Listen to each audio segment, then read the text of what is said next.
Hello and welcome to this Mineweb.com Gold Weekly podcast. My name is Jeff Candy, and joining me on the line all the way from Spain is James Turk. He's the founder of Gold Money. James, after a sharp fall in December, gold prices have been recovering fairly nicely over the past month and a bit. What's been driving that, do you think? Yeah, they've bounced from the lows, but, the reality, Jeff, is that both gold and silver remain in a trading range. The peak in silver goes back to April of last year. The peak in gold goes back to the summer of last year. And since then, we've been in this broad trading range. But the interesting thing is that, we're now back near the high of the trading range. And after moving from 1520 in end of December to early January up to around 1750, we're still around that 1730, 1725 area. So that actually demonstrates, in my mind, a lot of strength in gold, and silver's doing basically the same thing. So there's a lot of strength in silver, and I think this correction that we've been in over the past several months in both metals is about to end, and you're going to see much higher gold prices and silver prices as we work to the end of the first quarter. James, I want to talk to you about that because a number of commentators have pointed out that the peak that we saw in September last year was driven predominantly by the US debt ceiling talks, obviously aided and abetted by the crisis within Europe and a number of other factors. But there does seem to be a sense from some people now that perhaps what's going on in Europe is having less of an effect on gold than it perhaps should or would have done in previous crises, and the next likely jump forward is potentially going to it needs a catalyst of some sort, and then that catalyst is likely to come from the US. Yeah, it's an interesting point because, in this world of floating currencies, they all bump up and down against each other depending what's happening in any one country or compared to other countries. And, a couple of years ago, the euro was strong and the dollar was weak. This past year, the dollar was strong and the euro was weak. But, over that period of time, both the euro and the dollar have been sinking relative to gold, which I think is the more relative point. The problems in Europe have not been solved. The debt problems in the U.S. have not been solved. Mr. Obama just put to Congress a massive, over $1 trillion deficit spending plan. This cannot go on forever, although, governments seem to think that it can, and central banks are trying to make it last forever. The reality is all of this money printing, all of this debt is going to end up badly, and in that kind of environment, gold and silver will both soar. And I think that's what we're about to see here with the way the metals are trading. I think something quite spectacular is about ready to happen over the next few months. Now, you are on records calling much or significantly higher prices than the ones we have at the moment. What are you looking for at the moment to be a catalyst for higher prices, if such a catalyst were to happen? Yeah, you really can't predict, what event or what catalyst will occur to cause the metals to move higher. It's just an ongoing bull market. My long-term forecast, going back to an interview in Barron's in 2003, when gold was about $350 an ounce, was that sometime between 2013 and 2015, gold would be $8,000 an ounce.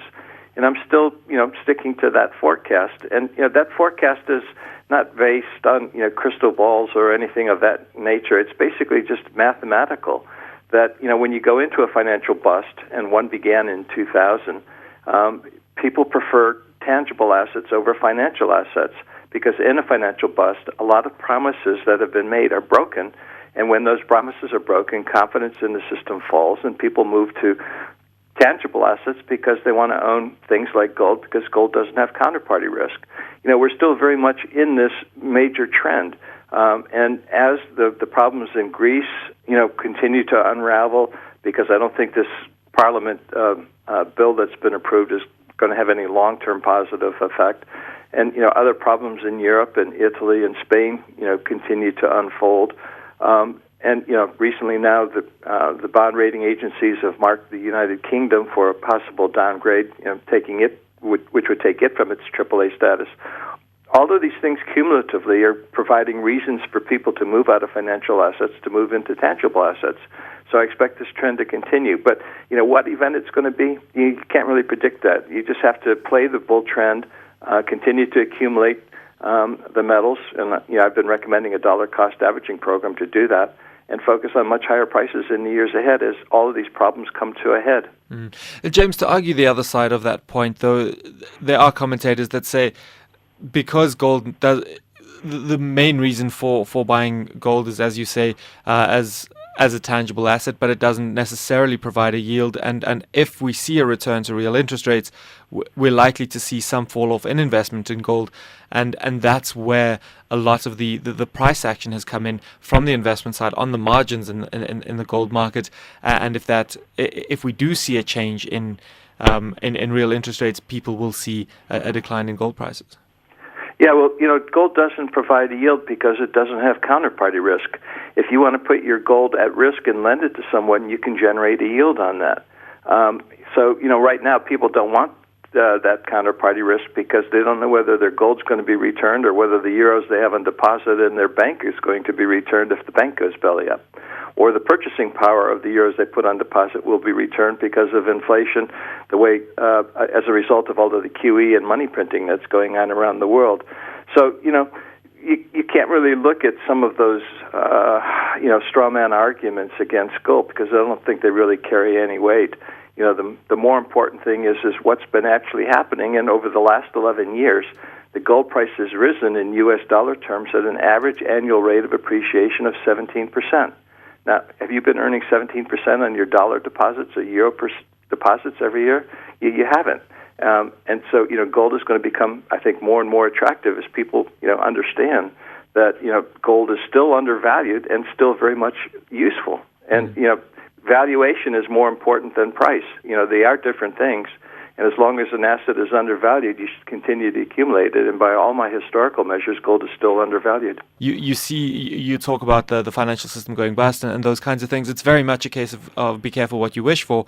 How do you see the situation looking in a few years? Yeah, if you have gold, you're going to weather the storm. That's the basic premise. And, what I'm looking at here, Jeff, is, 5,000 years of history for gold. Gold preserves purchasing power over long periods of time.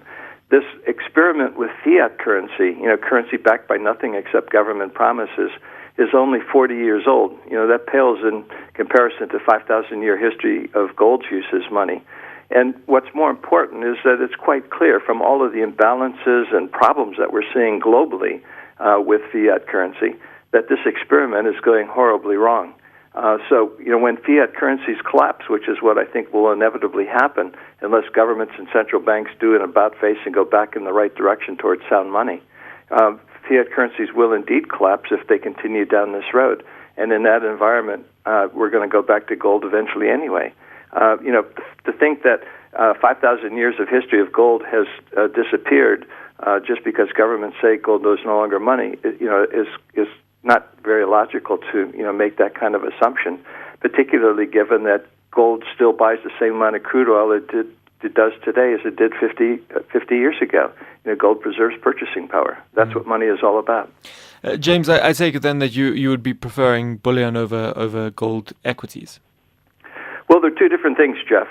In a portfolio, you have investments, where you put your money at risk to generate some kind of return. And you also have liquidity, which is after selling an investment, you've got your cash, and you hold in your cash until you're ready to purchase a consumer good or make another investment. So when you're talking about gold bullion, you're talking about money. In other words, your liquidity part of your portfolio. When you're talking about mining stocks, you are talking about the investment part of your portfolio. They're two different things. Everybody needs money, but not everybody's willing to make an investment, be it in mining stocks or any other kind of stock for that matter. But, generally speaking here, the mining stocks have been underperforming gold, but I think that's about ready to change. If you look at the cash flow that's being generated by some of the mining companies, and if you also look at the increase in dividends that have been coming as a result of this increase in cash flow, you can see that the mining companies here are basically pretty cheap by, their historical comparisons. And markets don't like undervaluation. So my expectation is that, eventually the mining stocks are going to go back into the more customary outperformance relative to bullion itself. So if I'm right about bullion this year, I think the mining stocks are probably going to even do better than bullion. Moving quickly from gold to silver, clearly the price has been performing as well. What do you make of that in comparison to gold? Well, my long-term view is I've always been more bullish on silver than I have been on gold. And the reason is that even though gold is cheap, silver is even cheaper than gold. The ratio is still in the 50s when the historical ratio is 16 ounces of silver equal to 1 ounce of gold. And I expect before this bull market is over, we're going to get down toward that area. But the problem with silver is it's much more volatile than gold. I mean, last year the ratio was at 31. A few months later it was at 50, 57, 58. That volatility is not for everybody. But if you can handle the volatility, own some silver. My general recommendation is that, 2/3 gold, 1/3 silver. And by the time this bull market is over, the silver component of your portfolio will have a higher currency value than the gold component of your portfolio because of the outperformance as a result of the decline in the gold-silver ratio. James Turk is the founder of Gold Money. And that's it for this Mineweb.com Gold Weekly podcast. From me, Jeff Candy, thanks for listening, and please join us again next week.